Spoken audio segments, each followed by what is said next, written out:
you are comfortable and complicit with where our nation is at today, if you're part of the problem rather than the solution, if you're quiet and unconcerned, if you are a silent shepherd, God help you. Many of us are sick and tired of drag queen story hour. We're sick and tired of Satan clubs and LGBTQ porn in the schools. If you've been following this week what's in Florida, what they found in the school is appalling. A political party that says men can have babies and who protect pedophiles while killing the unborn. There is no fear of God in this place. And I've shared this with some of you before, but some time ago, I think it was Mike Huckabee, I sat speechless as I listened to him recount his trip to the Holocaust Museum with his young daughter. They walked by photos of the death camps and gas chambers. His daughter silently contemplated the horrors that were unfolding before her eyes. When the tour ended, they drove home without saying a word. And the father wondered, did she truly understand the significance of this event? Was she too young to view such depravity? Did I make a mistake taking my 12-year-old to this?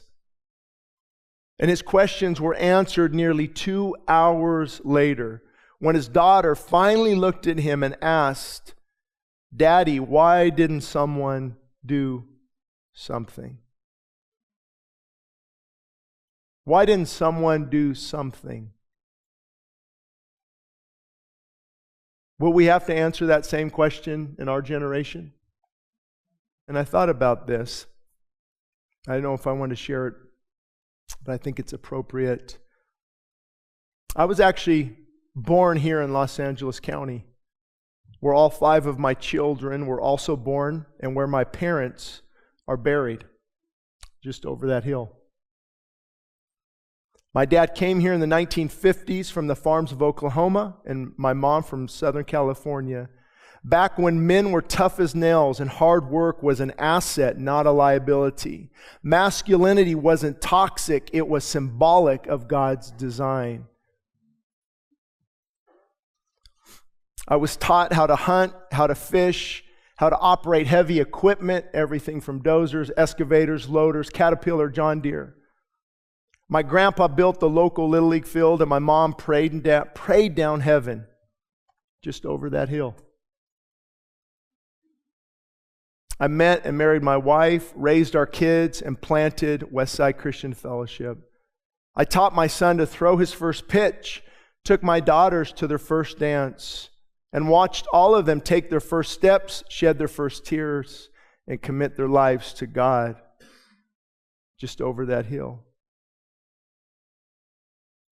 I may be buried here someday, and I don't want to hear, why didn't someone do something?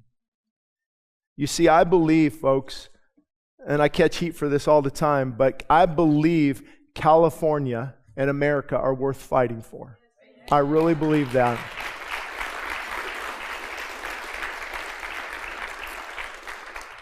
I'm not going to flee, I'm going to fight. I'm not going to concede, I'm going to intercede. And quite frankly, I'm tired of the critical Carries, the negative Nancys, the pessimistic Pams, and the defeatist Dannys telling me there is no hope. With God, there is always hope.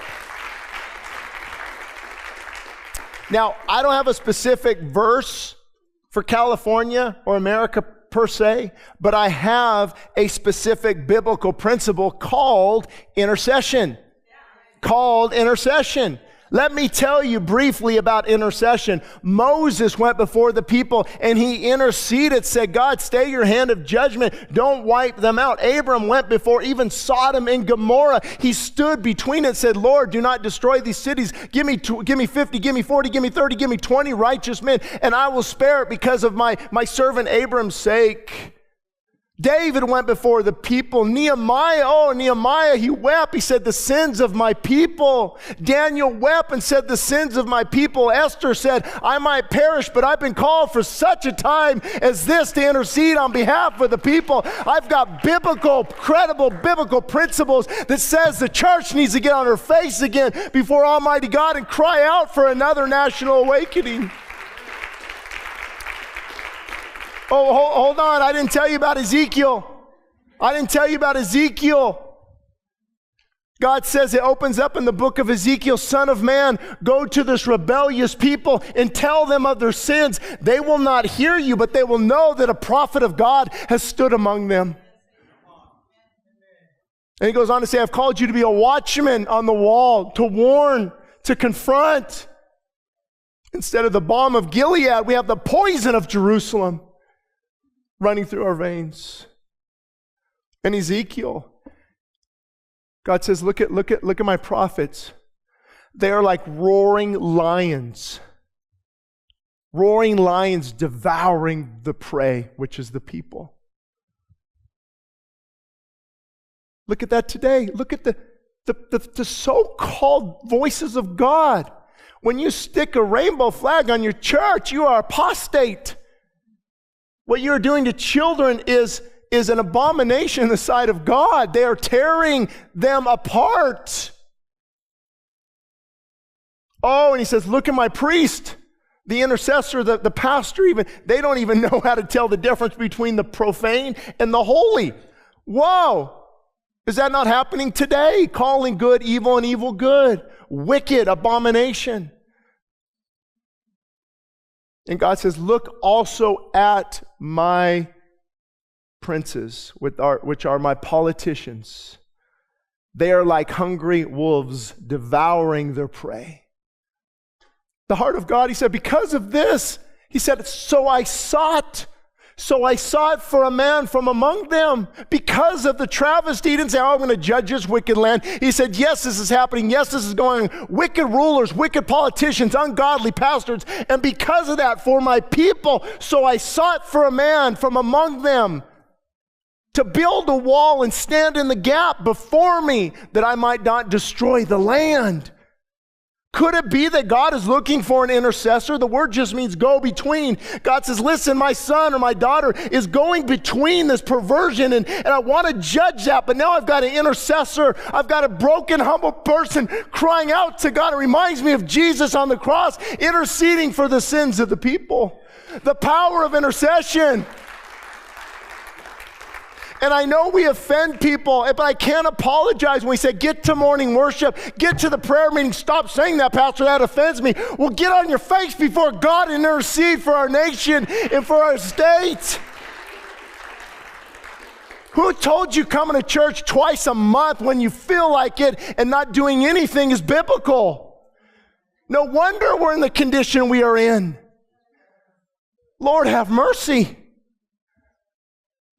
Ordinary prayer will not touch this at all. Folks, ordinary prayer will not touch this at all. I don't know how much I should say, but I was just invited to they get the prayer, National Day of Prayer coming up. We're going to actually have it here on a Wednesday night instead of Thursday morning. I said, I'm tired of going to these and listening to men with no power.